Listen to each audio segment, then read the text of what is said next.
everyone, how are you? Hope you're all okay. Well, this is the sound of the week today. So this week we're going to be doing the sound O for orange. Can you see my mouth? It goes around and goes O. So actually it looks like a circle, your mouth, when you do the sound. So it's O. So this is around. So you have your pinky pointy. Have you got your pinky pointy ready?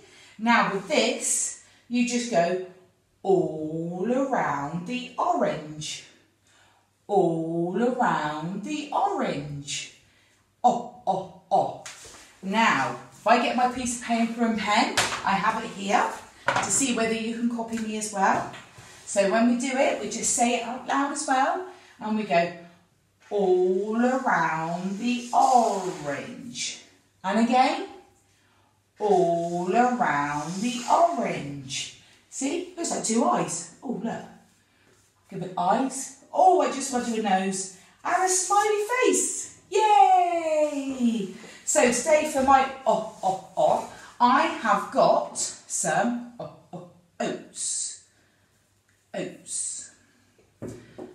Doesn't quite sound like O though, does it? But it is the same letter, O for oats.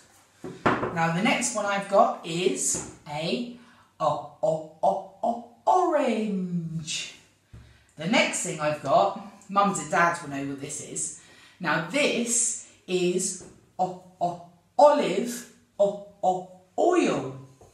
And here, I don't know if you've seen these before, this is OXO cube. And I use that when I do my stew. It's very nice. Anyway, so let's see whether you can practice you doing your O and see if you can find anything that begins with the sound O. And let me know. Put it on tapestry so I can see what you've been doing. All right, you take care. Bye.